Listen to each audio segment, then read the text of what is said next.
Bismillahirrahmanirrahim. Assalamualaikum warahmatullahi wabarakatuh. Perkenalkan, saya Novian Sandra Kurniawan dari Pendidikan IPN Super B tahun 2019.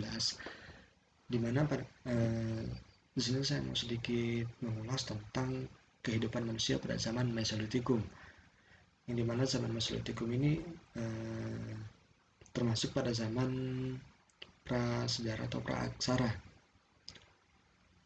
Kita next. Nah,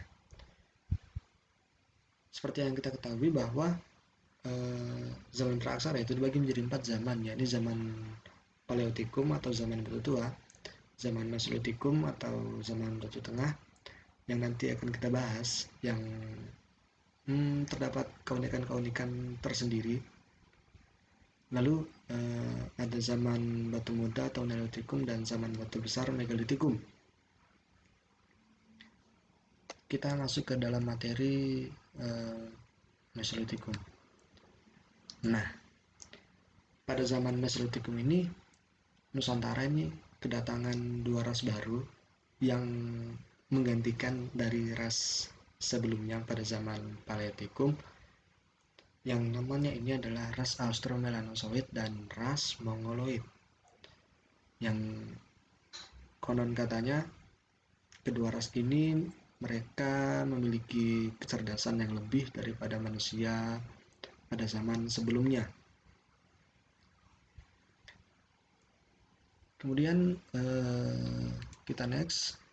Nah, pada zaman ini manusia sudah mulai hidup menetap dan sudah mulai mengenal yang namanya pembagian tugas laki-lakian dan perempuan. Mereka hidup di gua atau yang kita sebut dengan Abrusaurus,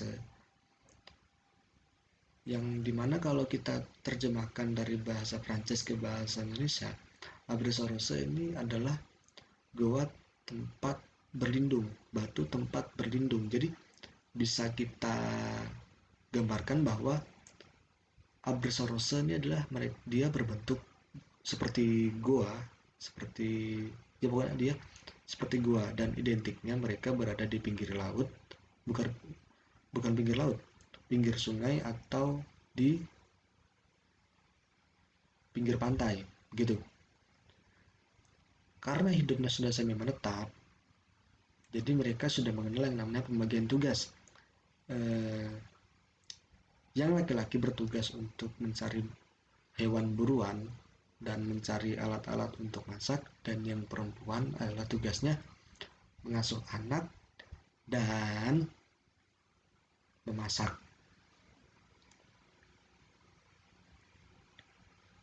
Nah, ini juga salah satu keunikan pada zaman Mesolitikum, karena pada zaman ini mereka sudah mengenal api, yang dimana fungsi api sendiri ini mereka bukan hanya untuk masak, bukan hanya untuk makan, tapi juga untuk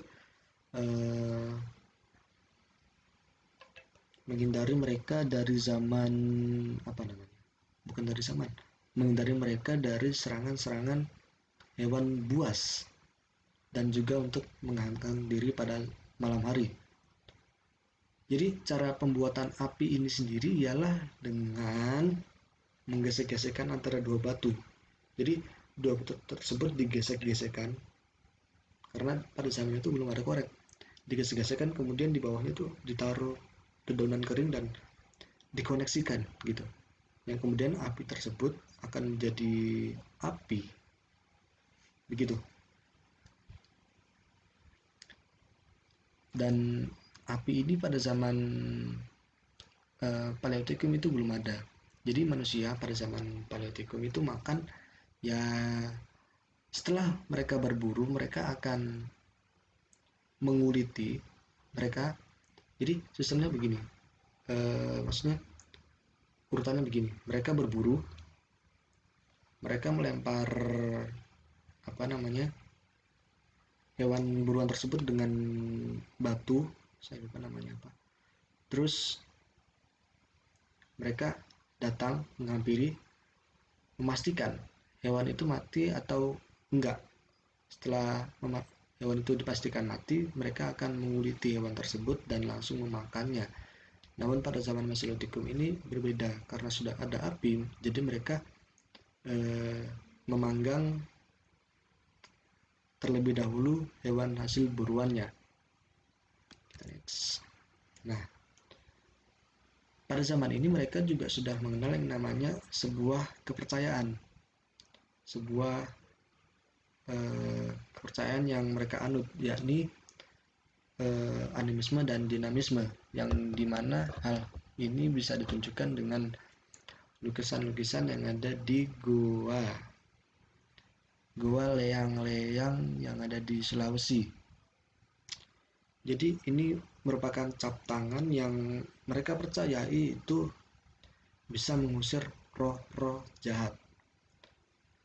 Kemudian pada akhir zaman Mesolitikum ini mereka juga sudah sudah mengenal yang namanya bercocok tanam. Jadi mereka mencoba untuk bercocok tanam seperti umbi-umbian dan sebagainya. Mungkin itu saja yang dapat saya sampaikan, kurang lebihnya mohon maaf. Wassalamualaikum warahmatullahi wabarakatuh.